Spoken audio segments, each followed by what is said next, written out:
आनंदित राजकुमार ऊंची स्तंभ पर खड़ा था। उसका सुनहरा शरीर हल्की चमक बिखेरता हुआ नीचे बसे नगर को देख रहा था। लोग अक्सर रुककर उसे निहारते थे, उसकी उजली सुंदरता से मोहित होकर। लेकिन मुस्कुराते चेहरे के पीछे उसके हृदय में एक शांत पीड़ा छिपी हुई थी। अब जाकर वो दुख देख पा रहा था जिसे जीवन में उसने कभी नहीं पहचाना था।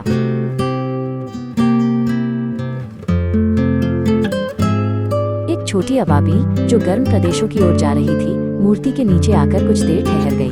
नगर की ओर से आती हवा ठंडी थी, फिर भी किसी अजीब वजह से उसे परिचित सी लगी। वो थककर राजकुमार की सुनहरी प्रतिमा के नीचे पंख समेटकर बैठ गई। उसी क्षण राजकुमार का एक आंसू गिरा और अबाबिल के सिर को छू गया।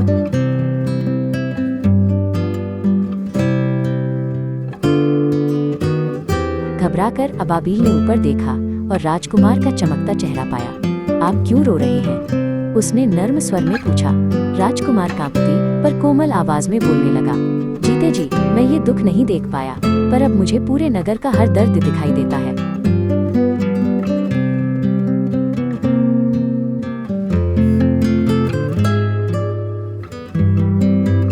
राजकुमार ने अबाबिल को बताया कि जीवन में वह कितनी खुशी और वैभव में रहा करता था। महल में दिन रात संगीत और हंसी गूंजा करती थी, लेकिन उसने कभी ऊंची दीवारों के पार झांककर असली दुनिया को नहीं देखा।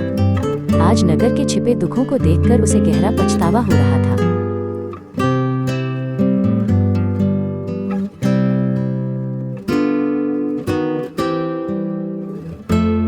राजकुमार ने अबाबिल को नगर भर में फैली कठिनाइयां दिखाईं।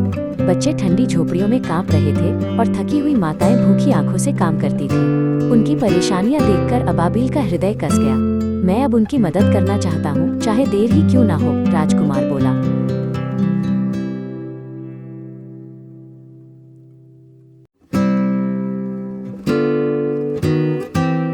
राजकुमार ने अबाबिल से कहा कि वो उसकी एक नीलम आंख उस बीमार बच्चे की मां को दे आए। अबाबिल हिचकिचाई पर फिर शांत संकल्प के साथ सिर हिलाया। जैसे ही नीलम राजकुमार की आंख से निकला, उसकी कोमल चमक भी बुझ गई। अबाबिल ने उस रत्न को उठाया और रात के आकाश में उड़ चली।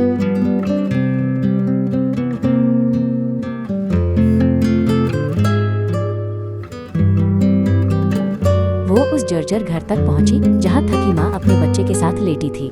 चुपचाप उसने नीलम मेज पर रख दिया और उड़कर चली गई। माँ ने रत्न देखा और राहत तथा कृतज्ञता के आंसू बहा दिए। अबाबिल लौटकर राजकुमार के पास आई और उसने जो देखा था सब बताया।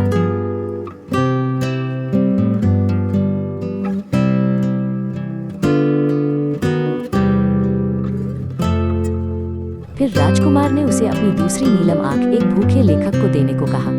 अबाबिल ठंडी रात को चीरती हुई उस अंधेरी कोठरी तक पहुंची। लेखक उस चमकते रत्न को देखकर दंग रह गया, क्योंकि उसने उसकी निराश कुटिया में उजाला भर दिया था। उसके भीतर आशा फिर से एक छोटी लौ की तरह जल उठी।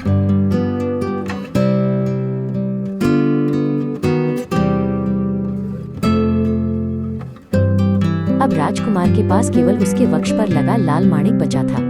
उसने अबाबिल से कहा कि वो यह माणिक उस नन्ही माचिस बेचने वाली लड़की को दे आए जो ठंड से कांप रही थी। अबाबिल ने उसे जमी हुई गलियों में भटकते हुए पाया। माणिक पाते ही उसकी आंखों में नाजुक सी गर्माहट चमक उठी।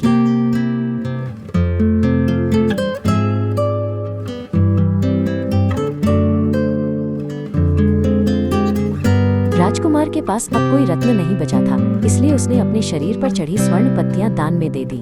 अबाबिल एक एक पत्ती गरीबों तक पहुंचाने लगी। हर पत्ती नगर में थोड़ी सी गर्मी ले आई। कुछ ही दिनों में राजकुमार पहले की तरह चमकदार नहीं रहा।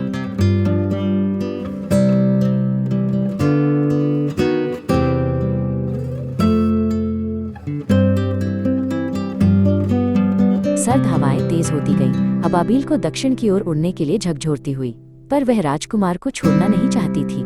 मुझे यहाँ अभी और काम करना है, उसने धीरे से कहा। राजकुमार ने अपने वफादार मित्र की ओर कोमल मुस्कान बिखेरी।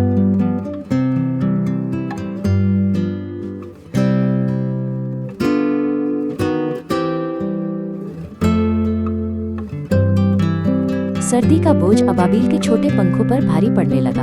हर दिन वो कमजोर होती जा रही थी, उड़ना भी कठिन हो गया था। फिर भी वह राजकुमार के पास बिना शिकायत के बनी रही। राजकुमार ने उसे उस ऊष्मा से धन्यवाद दिया जो सोने से भी अधिक गहरी थी।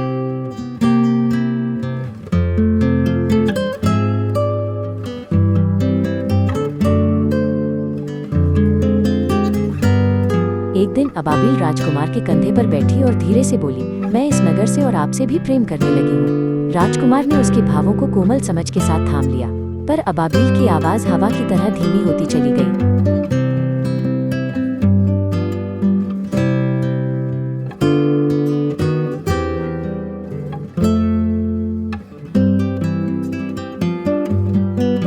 एक जमा देने वाली रात अबाबिल उड़ने में असमर्थ हो गई। वो राजकुमार के पैरों में सिमट गई और अपनी अंतिम सांस ली। अब मैं खुश हूँ, उसने मंद स्वर में कहा। राजकुमार का हृदय गहरी पीड़ा में डूब गया।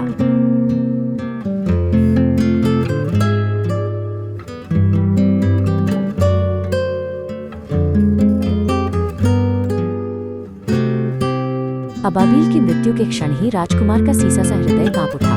वो एक हल्की पर दर्द भरी ध्वनि के साथ दो हिस्सों में टूट गया। नगर को कुछ भी सुनाई नहीं दिया, पर वो शोक आकाश तक पहुंच गया। राजकुमार की लगभग सारी चमक बुझ चुकी थी।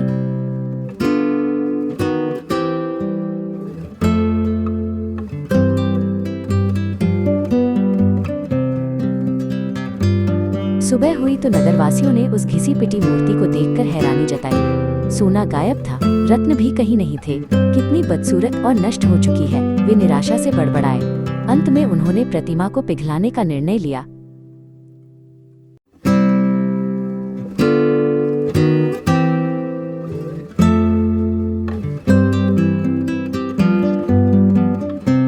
उन्होंने प्रतिमा को एक धधकती भट्टी में डाल दिया, लेकिन अजीब बात ये थी कि राजकुमार का शीशे का हृदय नहीं पिघला।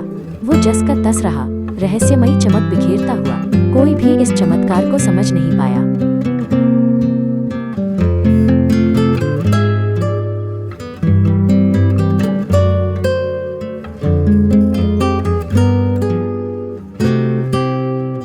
उसी समय एक देवदूत आकाश से उतर आया। उसने टूटे हुए हृदय और छोटी अबाबिल के शरीर को कोमलता से उठा लिया। ये इस नगर की दो सबसे अनमोल चीजें हैं, उसने फुसफुसाकर कहा। हवा धीरे से उसके शब्दों को दूर ले गई।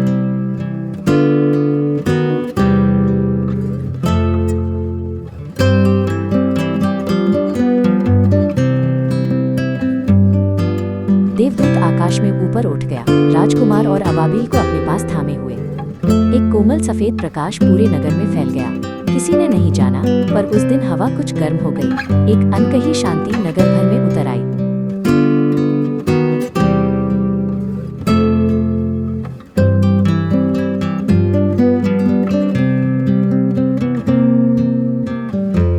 स्वर्ग में राजकुमार और अबाबिल अंततः फिर मिल गए। उन्होंने एक दूसरे को कोमल कृतज्ञ मुस्कान के साथ देखा।